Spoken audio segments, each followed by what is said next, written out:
Alors voilà, cet épisode avec quelqu'un que je ne connais pas. On s'est rencontrés il y a 3 minutes. C'est la magie de ce podcast d'OVNI qu'on propose avec Arnaud, Augustin et toute la clique.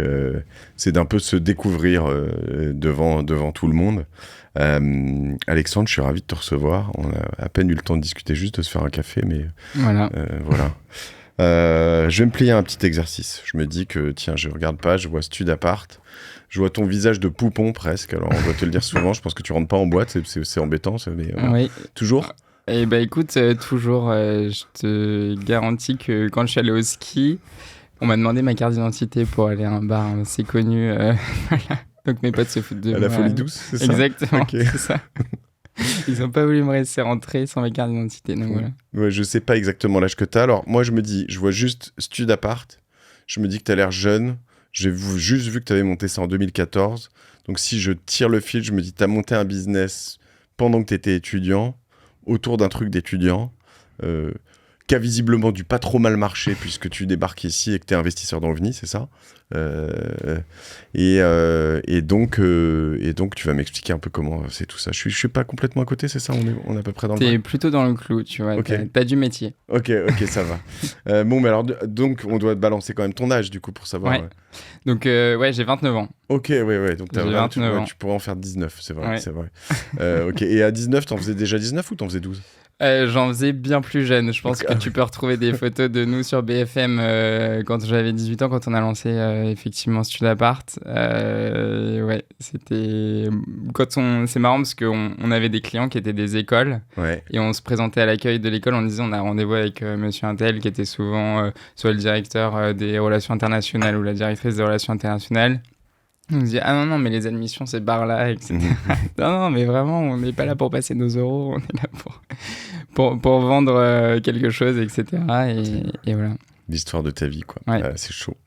Écoute, quand on est jeune, on veut paraître plus vieux. Quand on est vieux, on veut paraître plus jeune. Donc, Exactement. voilà, là, Je suis content d'être jeune et de paraître jeune. Écoute, Alexandre, ce que je te propose, c'est qu'on fasse, pour se découvrir et découvrir aussi tes motivations à rejoindre OVNI et puis ce que tu vas aussi pouvoir nous apporter peut-être,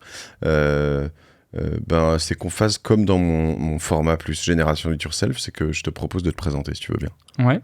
Donc moi je suis Alexandre Ducœur, donc j'ai 29 ans, on vient de le dire, j'habite à Bordeaux depuis 3 ans et effectivement je suis entrepreneur. Donc ma première expérience très significative c'est Stud Apart, donc on a lancé en fin 2013 une marketplace de réservation de logements pour le moyen long séjour en France.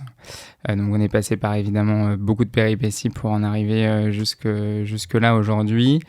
Et voilà, globalement, ma courte présentation. Donc Stud Apart, en fait, tu t'es dit, j'ai pas de... c'est difficile de trouver un logement, il faut que je trouve un truc qui permette de le faire plus facilement, c'est ça? Exactement, on a eu le besoin, on est arrivé en école de commerce, première année, on s'est dit, mais en fait, on a galéré pour trouver un appart, pourtant on ne faisait pas partie de ceux qui étaient les plus à plaindre, et on s'est dit, mais c'est dingue le parcours du combattant par lequel on est passé, alors même qu'il y avait 500 de nos camarades de deuxième année qui sont partis à l'étranger et qui ont libéré 500 apparts dans le quartier. Donc on s'est dit, en fait, il y a sûrement quelque chose à faire. On recherche un appartement comme on recherchait un appartement il y a 15 ou 20 ans, effectivement sur des listings de petites annonces, mais ça reste la croix à la bannière et il y a peu de confiance dans le marché. Et donc, on s'est rapidement lancé. On a eu l'idée en novembre et on a monté la boîte en janvier. Extra. Et alors, le modèle, c'est quoi? Tu prends de l'argent à qui? Donc le modèle, c'est un modèle marketplace. Donc on prend un fee de réservation globalement pour payer par les locataires ou les professionnels de l'immobilier. Donc Stud Apart, aujourd'hui, on génère un peu plus de 120 millions d'euros de revenus sur les loueurs, enfin pour les loueurs. Et pour nous, ça nous représente un peu plus de 12 millions d'euros de revenus à nous. Et voilà, donc... le modèle, c'est principalement les loueurs et les locataires qui payent sur les fees de réservation. On a une petite partie abonnement, mais qui n'est pas représentative.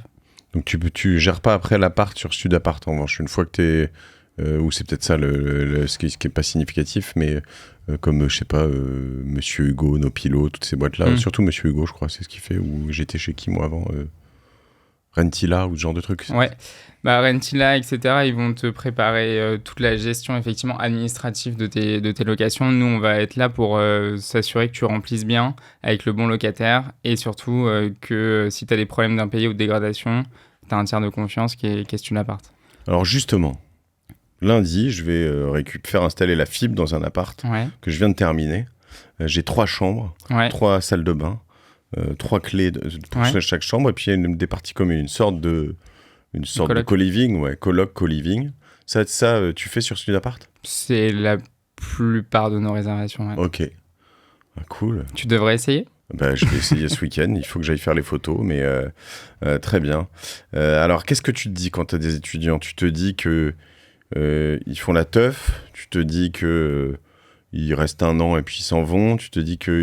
Alors ça, je crois que c'est de moins en moins vrai, mais qu'ils te laissent le mois de juillet, août, ton appart en plan. Est-ce que j'ai raison ? Est-ce que j'ai tort ? Enfin, c'est ce que se disent les gens au moins. Est-ce que c'est vrai ? C'est faux ? Non, c'est pas tout à fait vrai. Déjà, la teuf, souvent, il y a des règles de copropriété et c'est pas vraiment le propriétaire qui a géré ça. Hein. C'est le locataire, une fois qu'il est résident, il doit s'abstenir aux règles de la copro. Sinon, c'est les flics qui viennent, c'est pas le propriétaire. Après, les dégradations et la durée de séjour, ça c'est vrai, il y a beaucoup de... les dégradations, c'est pas vraiment vrai parce que justement, les appartements tournent beaucoup. Donc, l'avantage de la durée de séjour, c'est que on garde la main sur son appartement. Il y a du flux tous les 4, 9 mois, 12 mois.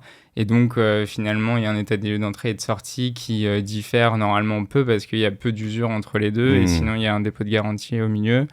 Voilà, mais surtout, après, on se dit aussi que c'est une clientèle qui, en général, paye un prix de loyer au mètre carré qui est quand même un peu plus supérieur aux grands appartements. Et donc, c'est la raison pour laquelle les investisseurs comme toi découpent des logements pour faire 3 chambres plutôt que de louer à une famille. Tout à fait. Trop bien. Écoute, je te négocierai les prix après, mais non, je me demandais, je sais pas s'il est plus adapté cet appart à des jeunes diplômés qu'à des étudiants, parce que dans Paris, en fait, ça fait vite cher, c'est genre vite 1 000 € la chambre en fait. Ouais. Nous, on est agnostique, donc on a effectivement une majorité de réservations d'étudiants, étudiants étrangers aussi, mais on a beaucoup de jeunes actifs qui réservent des logements sur Studappart, on a des parents isolés, on a toutes les personnes qui ont besoin en fait d'un logement pour du moyen terme, qui se projettent pas très long terme dans un appartement et qui se disent voilà, c'est un appartement de transition et j'ai à peu près une date prévue de fin. Ok, donc 120 millions de volume d'affaires, tu m'as dit, c'est ça, et 12 millions de CA. Donc finalement, si je fais un raccourci très fort, c'est à peu près 10% de commission ish prise peu importe où, c'est ça. Vous êtes autofinancé ? Non. Donc, dans notre développement, on a levé des fonds avec Isaïe et leurs souscripteurs en 2015. De nouveau, un petit peu en 2018. On a levé en tout 1,5 million. Ok. Donc, on s'est très peu dilué. Et très vite, on avait un modèle qui était rentable depuis 2019. Donc, ils sont toujours là, encore, Isaïe et leurs souscripteurs ? Alors, ils sont toujours là, mais bientôt plus. D'accord. Puisqu'on a cédé à un groupe néerlandais en janvier 2022 et on a fini la période d'earn-out là, et donc on a la session finale au mois d'août. Ok. Donc toi, tu quittes la boîte après ? J'ai un contrat aujourd'hui d'accompagnement de la transition, etc. Donc je ne sais pas ce qu'il adviendra. Ce qui est sûr, c'est que j'ai quitté mes fonctions de mandataire social. Ok, donc tu vas voir tout ça, tu réfléchis à la suite, quoi, un peu, c'est ça ? Exactement. Ok. Exactement. C'est un truc de ouf quand même. T'as créé ça à 18 ans. Et t'étais dans quelle branche ? Commerce. Je suis sorti, mon premier job c'était serveur l'été en Corse. Ouais. Et après je suis arrivé en septembre en école de commerce. J'ai un peu fait la fête et dès le mois de novembre, voilà. Alors attends, comment t'es serveur où en Corse d'ailleurs Juste pour comprendre, je disais à mon neveu, il n'y a pas 2 jours qu'il devrait faire ça, donc et je me demandais comment on faisait. Eh ben, moi, en 2012, du coup, c'était l'été 2012, comment j'ai fait ? J'ai pris le bottin Ouais. des entreprises et j'ai appelé et tu vois, j'ai été pris à Harmonia Restaurant, donc c'était à côté de Porto Rico, donc j'étais pas allé très loin dans le bottin. Bon pour boire ou pas? Ça marche Eh la ben, Corse? le pourboire, alors il y a des restos qui donnent des bons, enfin oui, t'as des bons pourboires. Moi j'étais dans un resto traditionnel corse qui était proche du caveau. Il n'y avait pas beaucoup de passages, donc non, beaucoup moins. Mais j'avais les avantages, c'est que j'étais déclaré déjà, donc voilà, et j'avais 2 jours de repos par semaine, ce qui n'est pas toujours le cas quand on est saisonnier. Ouais. Et donc tu reviens, tu vas dans une école de commerce, qui est une grande école de commerce, une école... Non, plutôt moyenne, ils s'appelle comment? ça, mais le SG Management School qui est devenu Paris School of Business, donc c'est une école de commerce post-bac et une école correcte. J'ai fait l'IPAG, tu sais, il n'y a pas de... Tu vois, et je pense que ça, finalement, en effet, de toute façon, quand tu sors de HEC, ESCP, ESSEC et EM Lyon, en gros, et les DEC évidemment, eh bien, les autres sont moins... visible. Oui, c'est clair. Ouais. Mais en fait, je pense que t'en fais ce que tu veux de ton diplôme. Et d'ailleurs, toi, t'as même pas attendu d'avoir ton diplôme. Tu l'as fini? Non, on a quitté en fin de 2e année. T'as drop out? T'as pas de diplôme? T'es autodidacte? Je suis sur le papier autodidacte, j'ai le bac, et non, pas vraiment, parce qu'après on est allé à la Sorbonne en quittant le SG en formation continue, donc j'ai une licence quand même, ils m'ont accepté en formation continue. Ça a été hyper formateur, parce qu'on était avec des gens pour le coup qui avaient 40 ans, qui reprenaient eux leurs études. Donc pour nous, c'était assez facile, puisqu'on était encore dans le bain des études, de suivre, et surtout, ça nous a permis de nous focus à 100% sur l'aventure entrepreneuriale. Est-ce que le Paris School of Business va te donner comment ils appellent ça, un honoris causa? Tu sais ce qu'ils ont... Diplôme d'honneur, ouais. Écoute, j'en sais rien, je ne cours pas après. Il pourrait quand même. Il pourrait, effectivement. Ok. Donc, c'est une aventure qui a duré 10 ans, si je comprends bien. Ouais, 10 ans avant que tu la cèdes, incroyable. Et juste raconte-moi comment tu l'as créé, parce que on est 2010... quelle année t'as dit, tu m'as dit? 2013, fin 2013, début 2014. Donc, les startups, ça commence à... Enfin, moi, je vis dans ce milieu-là, à ce moment-là, mais c'est pas non plus ce que c'était en 2018 ou 2020. Rien à voir, ouais.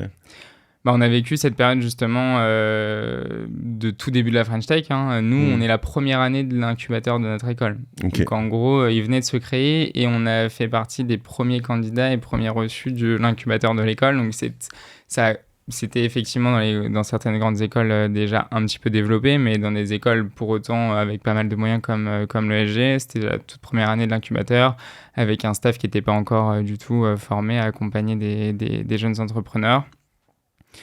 Comment on crée au début, avec l'insouciance de quelqu'un qui a 18 ans et qui se dit « il y a un problème, il faut absolument trouver une solution ».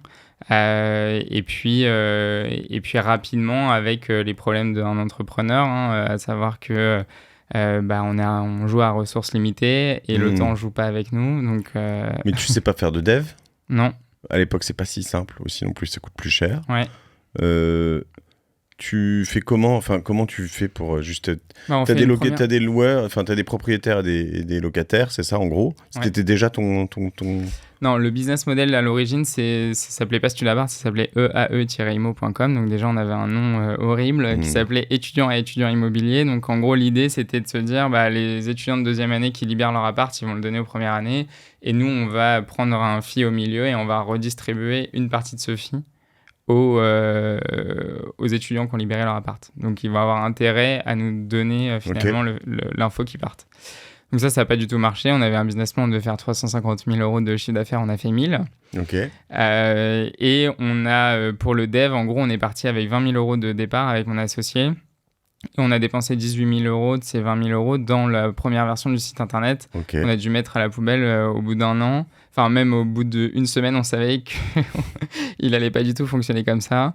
Donc, on contournait le site par nous-mêmes, par des stagiaires non rémunérés, etc.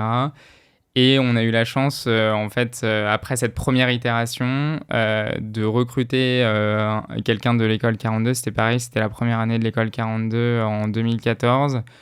Et de participer à un concours que Xavier Niel, Marc Simoncini, Jacques-Antoine Grandjean avaient lancé, donc qui s'appelait 101 projets. Ils l'ont Ok, fait je me qu'une souviens fois. très bien, Voilà. trop bien. Ouais. Voilà. Et donc, on a candidaté alors qu'on savait que notre truc ne marchait pas, mais il se racontait hyper bien. Ok. Et donc, on a réussi à faire partie des 101 derniers. Et donc là, on a de nouveau eu 25 000 €, donc quasiment notre mise de départ. Et là, c'est ce qui nous a permis, en fait, de pivoter et de ne pas refaire les mêmes erreurs en se disant, bon, OK, on va développer le truc. C'est intéressant ce que tu dis parce que, en fait, tu dis ça se vendait bien, mais ça veut aussi dire que tu avais quand même un narratif, un truc dedans un vrai problème et que vous étiez peut-être les bonnes personnes pour le régler. Mais ce qui est aussi, je pense, double intéressant, c'est que tu as eu besoin de passer par le premier produit pourri, ou en tout cas qui n'a pas marché, pour arriver au deuxième. Et donc ces itérations, de temps en temps, tu te dis, putain, on a déconné, on n'aurait peut-être pas dû faire ça, alors que non, c'était nécessaire, en fait. Mais c'est drôle, comme... c'est là où tu vois, de temps en temps, la consommation de cash, ce qui n'est pas toujours facile à comprendre pour les gens qui bootstrap, mais dans des startups, à différents niveaux, elle est importante, quoi, pour aller plus vite.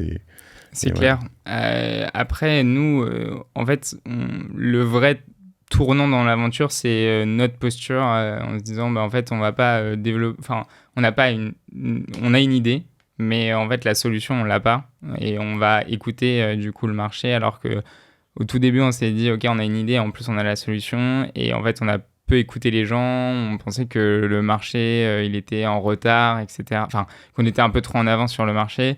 Et la réalité, c'est que à partir du moment où on est sorti de notre bureau et qu'on n'avait plus que 2 000 € sur le compte en banque, c'est à ce moment-là qu'on a été créatif, quoi. Ok. C'est hyper intéressant. C'est hyper intéressant. Et en effet, souvent, c'est au moment où tu es raide à l'os que tu vas essayer d'être meilleur. Quand tu reprends ces 25 000 €, tu redéveloppes un produit, du coup. Qu'est-ce qui fait ça pour vous ?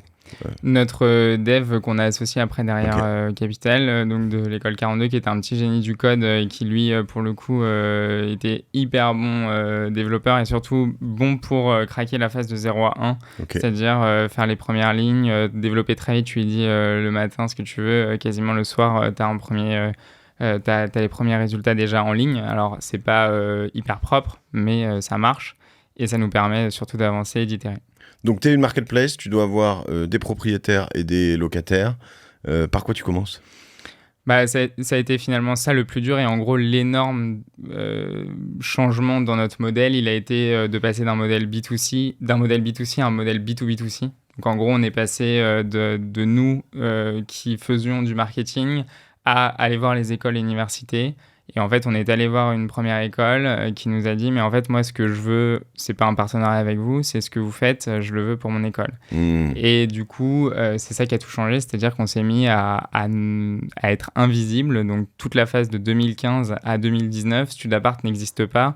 On édite des marketplaces pour les écoles et universités. On en a signé quasiment 200. Et c'est elles, derrière, qui disent, en gros, on a une solution d'hébergement pour nos étudiants. Et donc, on centralise tout dessus. Donc, HEC, on gère tout leur off-campus, Schema, en gros, on a 38 sur les 40 écoles de commerce. Et c'est ça qui a tout débloqué pour nous parce que, en fait, le loueur qui, initialement, avait investi, par exemple, à Nantes, à côté d'Audencia, il avait l'habitude d'être dans les listes d'Audencia pour tous les étudiants. Et là, Audencia lui dit, non, maintenant, on ne va plus donner de liste, il faut mettre une annonce sur audencia.studapart.com.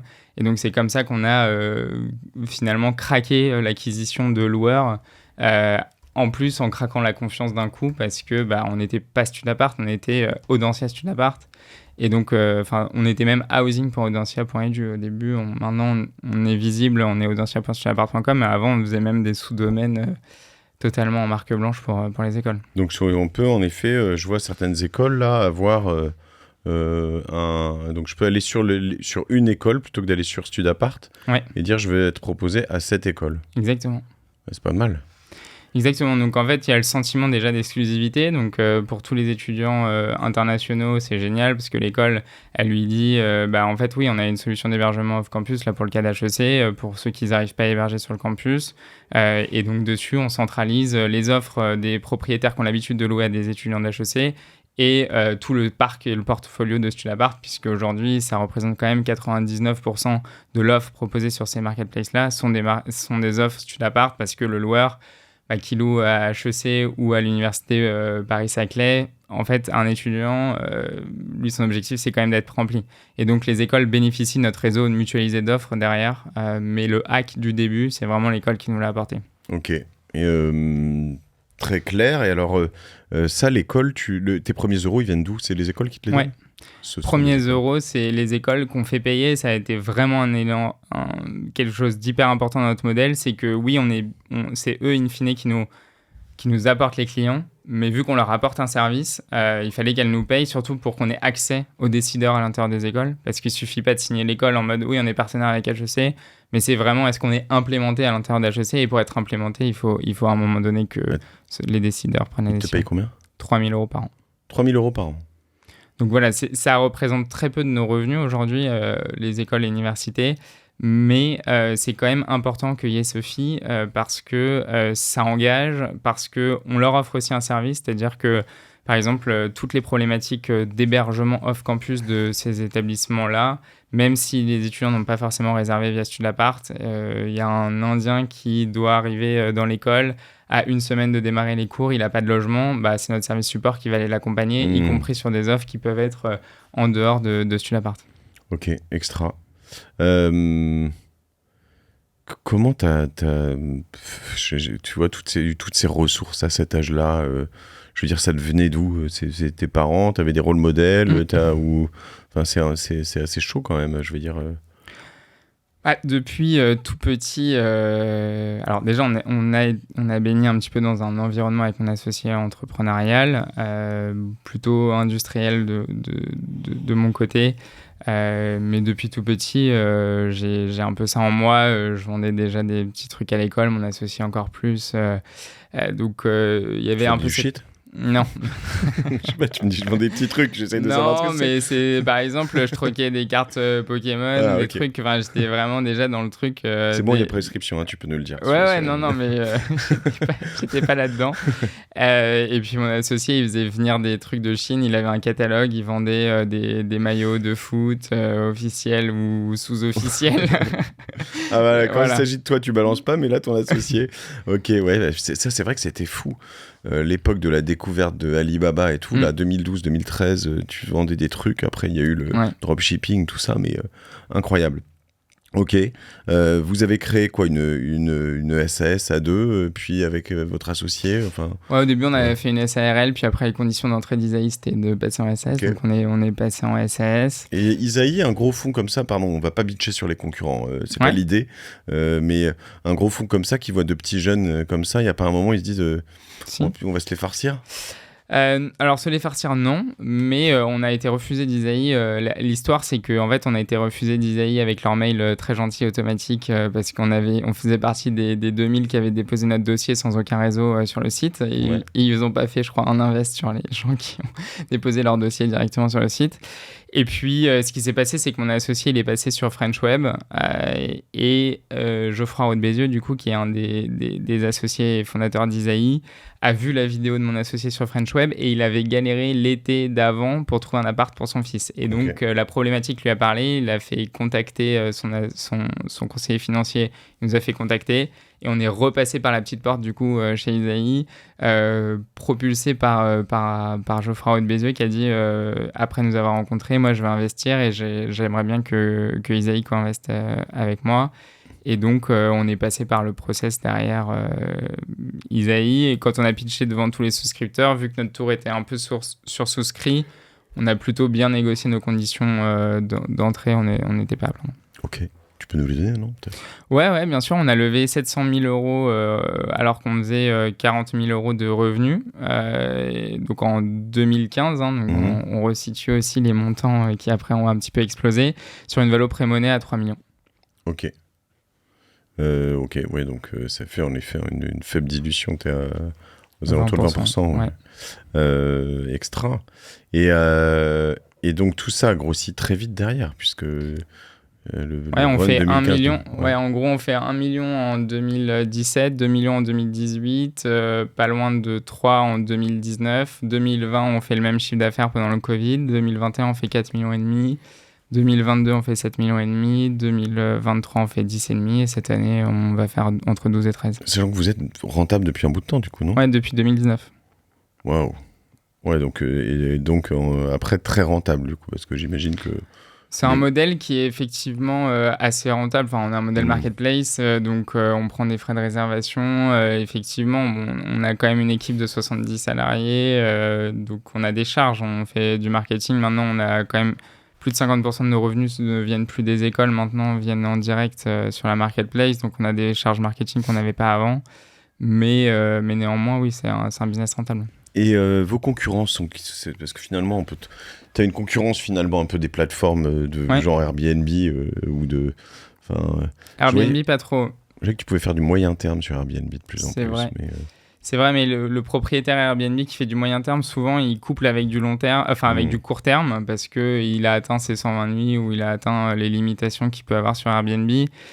Mais essaye à Paris de réserver un appartement pour un mois. Effectivement, il y a des offres, mais bon, tu passes de 4 000 € de loyer pour un studio à 3 400 €. Donc oui, tu as 15% de réduc, mais à 3 400 € le studio, on n'a pas les mêmes clients.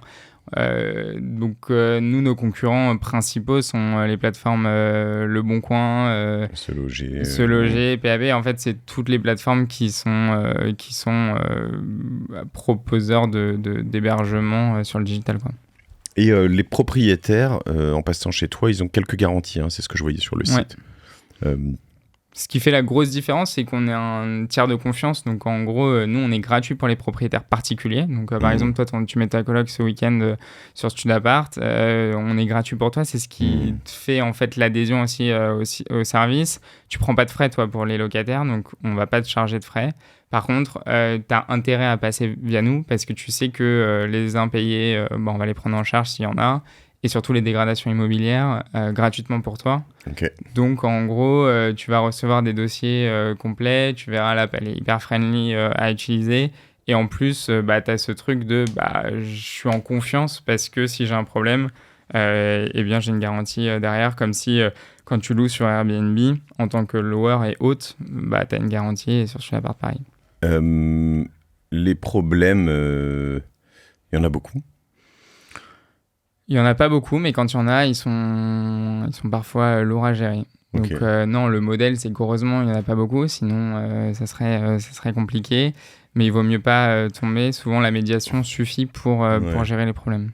On m'a dit que le pire problème que tu puisses avoir dans des colocs ou des trucs comme ça, c'est des déséquilibrés, en fait. Des gens un peu fadins, tu vois. Oui. Je sais pas si c'est déjà arrivé, j'imagine avec le volume, oui, mais... Ouais, bon, on en a des deux côtés, hein. On a aussi des déséquilibrés de propriétaires qui, parfois, dans certaines régions, ou, enfin, bref, certaines tranches d'âge aussi, n'ont pas vraiment les codes et surtout, vu qu'ils sont en position de force, n'ont jamais trop respecté les règles. Et donc, on a des trucs un petit peu parfois... qui rentrent chez leurs locataires comme si c'était chez eux, parce que c'est chez eux. Oui, ou qui les mettent à la porte en raison de leur nationalité. On a des trucs un peu chauds, parfois à gérer. Ok, sympa. Vous avez eu un moment très très chaud quand même, non avant d'être cette belle rentabilité dont on parle. Nous, on a eu 2 moments chauds. Le premier, c'est quand à la première itération. Clairement, en fait, si on remporte pas sur un projet, mon associé et moi, on part à l'étranger parce que dans notre cursus, en fin de 2e année, on doit faire 1 an à l'étranger. Et c'est fin de l'histoire. Nos parents, ils étaient gentils de nous dire « Ok, vous faites ça en dehors de vos études. C'est très bien parce que ça vous apprend des choses, mais c'était pas à la place de nos études avec 1 000 € de chiffre d'affaires. » Donc, il y avait quand même un réalisme et pragmatisme à ce moment-là en fait, il y a des mecs qui ont un gros nom, même si pour eux, 25 000 €, c'était pas grand-chose, mais qui vous ont fait confiance. Donc, ça nous a donné du crédit pour nos parents de nous dire « Ok, vous pouvez arrêter votre école de commerce. » Donc, ça, c'est le premier point.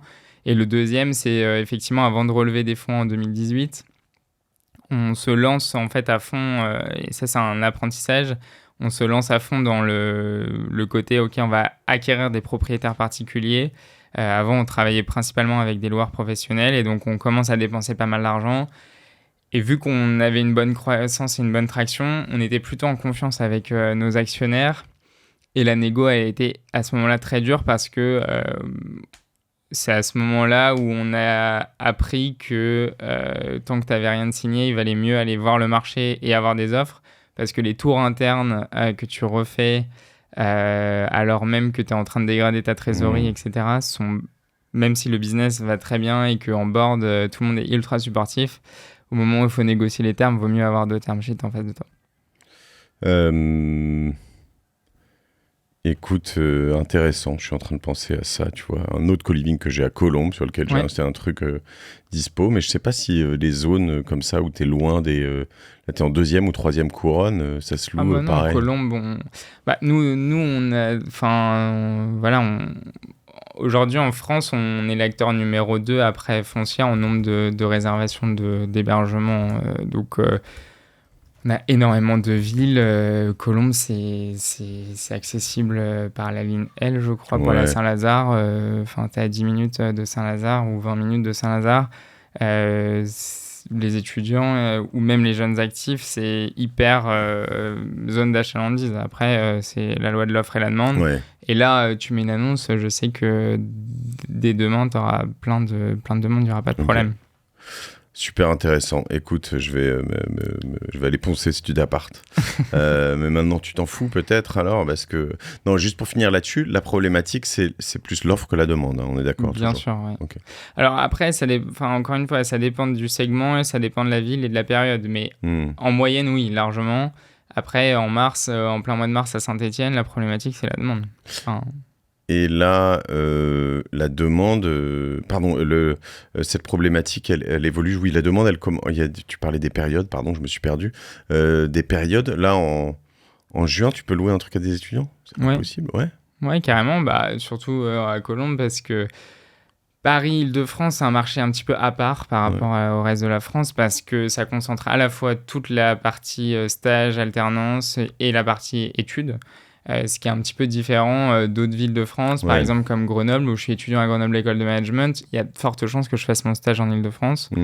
Et donc, je vais livrer mon appartement en avril. Et vu que les cursus démarrent en septembre, effectivement, l'été est un peu plus dur. Après, vu que si tu as un appartement bien placé au bon prix, la tension locative étant tellement forte après les résultats Parcoursup de grandes écoles, souvent, les parents, ils prennent à bail dès le mois de juillet, mi-juillet, fin juillet. Donc, tu n'as pas tant de vide que ça.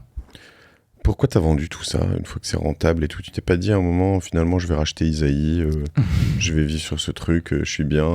Non, mais tu te marres, mais c'est une option quelque part aussi. Bien sûr, c'est une option. Je pense que si ça avait été le 2e projet, ça aurait pu être une option. Après, ça reste des business qui sont pas scalables à l'infini. Enfin, on voyait très bien les limites potentielles en standalone qu'on avait en face de nous. Et d'ailleurs, la croissance, elle ralentit. Donc, nous, on ne se voyait pas être à notre âge dans un business un petit peu de papa, effectivement, qui crée les 2-3 millions d'EBITDA. Et qu'est-ce que tu fais à côté? Voilà, c'était notre premier business. Là, l'idée, c'est qu'on a quand même bénéficié d'un marché, un écosystème startup très dynamique en 2021 quand on a négocié le deal, avec en plus à notre board des professionnels de la liquidité, des boîtes, et donc tu es en condition pour négocier beaucoup plus facile que quand tu es tout seul pour céder. Et nous, on a vendu quelque chose, je pense, qu'on aurait du mal à refaire uniquement en standalone. Ok. Et donc, tu as vendu avec une idée derrière la tête quand même, de faire autre chose ou pas vraiment? Pas vraiment, non. Okay. J'ai une idée de me dire que ça a été une super belle phase de ma vie. Comme je te disais tout à l'heure, je vais être papa. Donc, tu vas voyager, tu vas être papa, tu coches là les cases de la bucket list. Voilà, c'est ça. Je coche les cases de la bucket list. Je me retire un petit peu pour me dire, OK, je me reprépare à une deuxième aventure. Je sais que c'est des aventures qui sont très longues, dans lesquelles il faut pas mal y investir d'énergie. Je suis entrepreneur dans l'âme, donc je fais pas mal d'immobilier, enfin des choses déjà depuis 2018 qui peuvent m'occuper un petit peu en dehors de Studapart. Mais je vais pas me relancer là tout de suite dans l'immédiat parce que j'ai besoin d'avoir ce temps un petit peu off de reconstruction aussi de mes cercles. Voilà, après, Studapart, ça a été 150%. Enfin, t'es entrepreneur, tu vois très bien ce que c'est de ma vie. Et quand tu montes un produit, une marketplace comme Studapart, en plus, qui est hyper saisonnière, t'es un peu dans une machine à laver. T'avais des potes étudiants ou du coup pas vraiment? Pas. En fait, moi j'avais des potes avant, donc que j'ai gardé comme ma femme d'ailleurs. Ouais. Et voilà, on s'est mis ensemble au collège, après on s'est un peu quittés, on s'est retrouvés en tout début d'aventure. Tu vis quand même un sérieux décalage. Ouais. Ça, c'est la vraie contrepartie quand même. C'est qu'aujourd'hui, tu es hyper content de l'avoir fait, mais le plus gros sacrifice, il est clairement sur le côté social. C'est le côté où toi, t'es pas du tout aux soirées BDE, t'es pas au ski, t'es en train de charbonner. Et donc, forcément, t'es un peu un ovni, pour le coup, dans l'école. Ce qui est moins le cas aujourd'hui. Hein. Mais quand nous, on a lancé, c'est clairement, mais enfin, vous êtes fous, quoi. C'est le montant de rachat, il est public ? La tranche, elle est publique, oui, on a vendu un peu plus de 35 millions. Ok, waouh, énorme. Énorme, dis donc, c'est bien, bravo. Hein. Et quelle belle exécution, parce que en les faits comme ça, c'est toujours quand tu le regardes après coup, tu te dis, bon, ok, ça fait sens, mais tu sais que c'est pas facile à mettre en place, donc extra. Et puis si jeune, c'est vraiment chouette.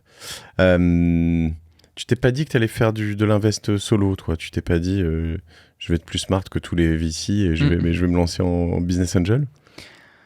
Moi, j'ai un côté un petit peu pragmatique et de diversification. Donc, je me suis dit, si je le fais en solo, mais s'il y a des fonds qui existent et qui peuvent ratisser large, il faut y aller. Donc, j'ai un ratio de 30-30-30, quoi. Donc, effectivement, les fonds d'investissement font partie clairement de ma logique d'investissement, de réseau aussi. C'est génial. Tu en étais à la soirée d'OVNI où tu étais aussi. Ouais. C'est cool de voir que en fait l'équipe d'investissement elle a reçu des centaines de dossiers, ce que moi j'ai clairement pas le réseau pour avoir, et deux l'expertise pour faire leur métier. Donc c'est pas l'un ou l'autre, c'est l'un et l'autre. Ouais, je trouve que ça permet de recevoir à nous tous peut-être en effet de pas passer à côté de certains dossiers, parce que moi je les remonte tous chez OVNI désormais. Ouais, voilà. Donc, très cool. T'es rentré dans d'autres fonds ? Je suis rentré chez 50 Partners aussi, et je co-investis pas mal avec Asterion Venture, et j'attends pour Isaïe. Ok. Très cool, en effet. Moi, l'exit que j'avais fait avec Ring, je suis aussi rentré un peu dans Ring, ça me semblait un peu faire, en effet. Mais eux, c'était différent, ils avaient racheté une partie de mes parts, donc du coup... c'est eux qui avaient monétisé une partie des choses. Mais une belle équipe qui gère bien aussi. Ok. Qu'est-ce qui t'a plu chez OVNI ? Il y a des choses un peu spécifiques à OVNI Carrément, moi, alors déjà, ce qui m'a plu chez OVNI, c'est je suis rentré vraiment tout début, enfin pas dans les 10 premiers, mais quand même récemment, c'est l'énergie d'Arnaud d'abord, et puis d'Augustin avec sa complémentarité avec Arnaud. Donc déjà, c'est l'équipe en mode, tu te dis, moi mon analyse c'est ils veulent cartonner, enfin ils se laissent pas la possibilité d'échouer, donc et en plus ils sont en position avec leur passé à tous les deux de se dire ok en fait on n'est pas là pour échouer. Donc ils sont tellement complémentaires, hein, c'est ce que tu as dit, mais les deux profils en fait c'est un peu rien à voir. Tu te dis avec deux profils comme ça tu peux forcément que ratisser large, quoi. Ouais. Exactement. Et puis, j'ai trouvé leur approche hyper intelligente de dire, OK, en fait, on va pas faire un fonds à 50-100 millions, mais on va plutôt aller chercher un fonds plus adressable, plus facile du coup de faire x3 sur un fonds de 25 que de faire x3 sur un fonds de 100. Donc, il y a quand même une logique rationnelle et pragmatique de... En fait, on parlait d'Isaïe tout à l'heure. Pour moi, OVNI, je le compare un petit peu au Isaïe 1, quoi. C'est-à-dire, on lève un petit fonds avec un gros réseau d'entrepreneurs, du coup, qui sont contents et qui sont pas ultra dilués dans une énorme masse d'institutionnels où, en fait, ils ont un ticket de 100 ou 200K sur un fonds qui représente 250 millions. Et donc, en fait, ils sont contents d'être OVNI, quoi. Et moi, ce que j'aime, c'est qu'il y a... En fait, aussi cette intention, tu vois, de venir vers moi. Évidemment, c'est gratifiant, mais aussi, tu vois, le côté influence qui est très smart, parce qu'il y a beaucoup de gens qui ne le comprennent pas. Moi, je vois l'impact que j'ai chez certains de mes sponsors, mais t'as pas idée, quoi. C'est hallucinant. Et en fait, là, tu vois, je sais pas si j'ai le droit de le dire, mais je vais le dire quand même. Puis ils le couperont s'ils veulent, ils coupent pas, mais je crois qu'on a signé... Tu vois qui c'est ? Non. Le mec qui a fait l'année dernière, Ah oui, oui. l'année d'avant, Oui, c'est, oui, un, je vois, c'est ouais. un extraterrestre. Ouais. Nicolas Piès, qui est Nico de Running Addict, qui est un gros compte dans le running. Voilà, des gens autour de moi aussi, et de mon podcast et de Génération Utursat, des invités qui sont venus, qui viennent dans OVNI. Enfin, c'est un truc de ouf. Et pour moi, là où c'est important, ça m'a sauté aux yeux quand tu viens de dire, comme le Isaïe 1, c'est qu'il y a, en plus du côté entrepreneur et de l'argent que chacun apporte, il y a la visibilité, le réseau, le métier, l'intelligence. Et pour moi, on est vraiment sur le next big. Ouais, tu vois, en effet, Isaïe, moi, je me souviens à l'époque, quand je parlais à NKM, qu'il avait vendu, pardon, à PKM, ouais, à Pierre, quand il avait vendu Price Minister, il me disait, comme je le fais désormais maintenant, mais écoute, je passe tout par Isaïe, et il renvoyait tout là-bas, tu vois. Et donc, c'est intéressant. C'est cool. Cool. Alors, qu'est-ce qu'on recommande aux jeunes Alexandre ou autres qui connaît pas tout ça? On lui dit de venir nous contacter chez OVNI. Il y a des choses qu'on t'a pas dites que tu aurais aimé qu'on te dise plus tôt? Tu veux dire quand tu étais quand tu débutais ou avant de lever ou... Ouais, avant de lever. J'en ai une à te proposer. Je réponds à ma question, mais tu vas me dire, j'aimerais bien avoir ton... Moi, ce que je pense, c'est qu'il ne faut pas oublier que... je crois que OVNI se débrouille bien là-dessus, mais que c'est... en fait, on a autant besoin l'un de l'autre. Que, tu vois, et en fait, souvent, quand tu vas voir des fonds, surtout quand tu es jeune, tu es un peu en mode... allez, s'il te plaît, file-moi ton argent investi, tu vois. Et en fait, je pense que cette posture, elle n'est pas déjà toujours très bonne, mais surtout, elle n'est pas très saine. Et en fait, il y a un moment où les gens, ils veulent... Enfin, des investisseurs, s'ils investissent chez toi, ils veulent gagner. Toi aussi, tu veux gagner, tu as des intérêts alignés, mais ils le font pas pour te faire plaisir, quoi, en fait. C'est pas sympa de leur part. Tu peux les remercier à la fin, de te faire confiance, ça, c'est encore autre chose. Mais pour moi, quand tu es jeune, et il y en a des plus vieux qui sont comme ça, mais il y a une question vraiment de posture, quoi, de pas se mettre en déférence. Je sais pas si tu es d'accord. Ah bah, clairement, après c'est exactement comme quand tu vends un produit. Enfin, pour moi, tu vends une partie de ton capital d'une certaine manière, même si c'est pas, tu mets pas l'argent dans ta poche quand tu lèves des fonds. Mais la posture, c'est que par définition, il faut quand même que tu aies un certain appétit à faire, à acheter un produit. Donc si tu montres que tu es le dernier coca du désert dans lequel personne n'a voulu investir, c'est pas la meilleure des solutions pour donner envie. Et ça veut dire pour ça, notamment, peut-être poser beaucoup de questions au fond sur ce qu'ils font. Alors, après, il faut partir du postulat, je pense quand même, en général, qu'un fonds ne fera rien pour toi à part te donner de l'argent. On est d'accord ou pas? On veut tous faire plus, chez OVNI y compris, mais je pense que le postulat de base, c'est quand même, c'est pas le fonds qui va gérer ton entreprise. Non, c'est sûr. Après, nous, quand tu disais tout à l'heure comment on fait, alors évidemment, Isaïe n'était pas du tout aux manettes, mais ça nous a donné une sérieuse crédibilité et un sacré réseau. Donc, je trouve que nous, en tant qu'entrepreneurs qui n'étions pas parisiens à l'origine, etc., on n'avait pas de réseau, et le réseau dans le business... peu importe quel business, il est quand même ultra important. Et je me rends compte en habitant à Bordeaux que ceux qui n'ont pas de réseau, les tailles de tours, elles sont quand même beaucoup plus petites, pour des business parfois plus avancés que d'autres. Donc, pour moi, le réseau, il est hyper important. Et après, comme tu dis, ça reste quand même un mariage pendant plusieurs années, souvent des aventures longues. Isaïe, du coup, ils sont rentrés en décembre 2015, ils sortiront en août 2024 totalement du capital de Studapart. Donc c'est quand même 9 ans. Et donc en 9 ans, tous les ans, tu vas leur faire signer des docs, tu vas avoir des moments compliqués. Donc il vaut mieux bien gérer quitte à ta table de capitalisation, parce que c'est quand même derrière pas ton quotidien, mais à chaque moment, en tous les cas cruciaux, tu vas devoir faire appel à eux, y compris pour signer ta rémunération tous les ans. Donc. Ouais, ça pique un peu ça, même quand t'es majoritaire. Amaury, ton associé, il a investi dans OVNI ? Non, pas encore. D'accord, c'est en cours ? On y travaille ? Lui, il a fait des choix différents patrimonialement parlant, et donc voilà, je sais pas. Amaury, Viens nous voir, on va en parler. Très clair, vous êtes en bon terme avec Amaury? Ouais, très bon. Vous parlez tout le temps ou... Ouais. On se parle moins depuis qu'on a moins de choses à gérer pour ce appart quand même. Puisqu'effectivement, on se parlait plusieurs fois par jour, tout le temps, mais bon, on a quand même pas mal d'investissements à côté en commun. Donc oui, ça reste un de mes top contacts WhatsApp. Ok. Pourquoi Bordeaux? Proximité avec l'océan, un peu plus de tranquillité qu'à Paris, connectivité avec Paris en moins de 2 heures comme tu as pu faire ce matin. Super, je trouve, ville, écosystème un peu plus à taille humaine qu'à Paris, et je me projetais pas avec des enfants à Paris. Ok, extra. Bah ouais, écoute, tous les gens que j'ai vus à Bordeaux étaient ravis d'être à Bordeaux là. Ville paisible. Et puis belle, et puis quand même dynamique, donc c'est cool. Ok, écoute, pas de regret sur Bordeaux, tu reviens pas à Paris, non? Pas de regret, et après j'ai que 29 ans, voilà. Et justement, à partir du moment où tu as ton réseau à Paris et que tu as déjà fait finalement ton trou, entre guillemets, c'est plus un problème d'être à Bordeaux pour lever de l'argent ou... Oui, beaucoup moins. Ok. Beaucoup moins. Je pense. Après, j'ai pas encore lancé de projet, mais j'imagine que quand tu as rendu 11 fois la mise à tes investisseurs, tu peux espérer avoir des retours de mails positifs.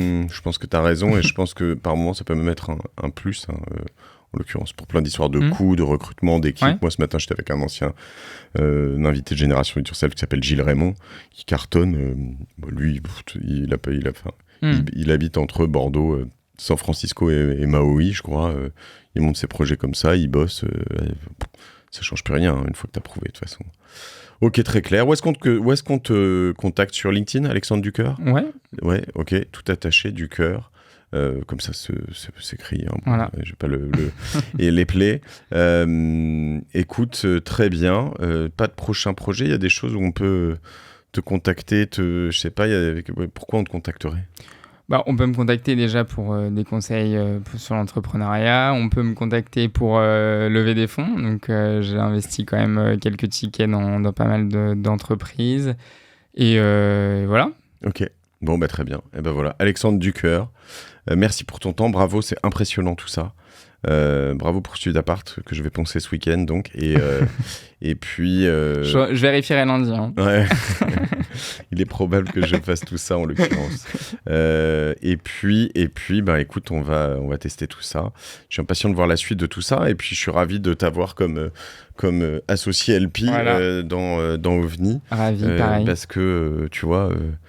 moi qui suis notamment sur Alvo, sur des business de marketplace, je trouve ça toujours intéressant d'avoir des gens... Super Alvo d'ailleurs, je me suis inscrit pour regarder justement si un jour je reprenais une boîte, à quoi ça ressemblait, et c'est très très bien fait, donc bravo. Écoute, j'ai déjeuné avec une jeune femme aujourd'hui, Clémence Desneiges, pour ne pas la citer, et puis qui me parlait un peu de ses prochaines étapes, etc. Puis elle avait entendu parler d'Alvo, et elle me disait, qu'est-ce que tu penses? Est-ce que tu as des idées de boîtes, de trucs et tout? Je lui dis, mais t'as regardé Alvo en fait? Et c'est marrant parce qu'elle avait vu Alvo comme...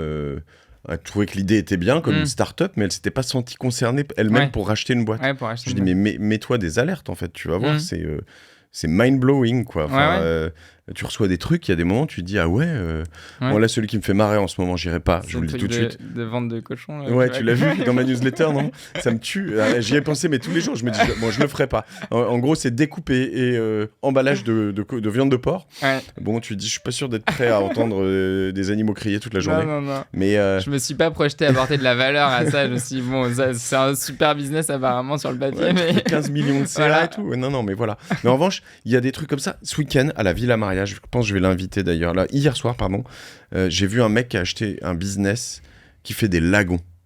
Des lagons, t'y crois ou pas? Il fait c'est des piscines, si tu veux, filtrées avec du sable. Ouais, avec du sable. Et donc en plus, souvent, t'as pas besoin de permis de construire et tout. Ah ouais, ok, d'accord. Donc tu peux en fait faire ça à des endroits où en fait on t'autoriserait pas. Il a plein de camping, une piscine, il a plein de camping. Là, il va se lancer aux États-Unis. Il a acheté cette boîte 520 000 euros si mes souvenirs sont bons.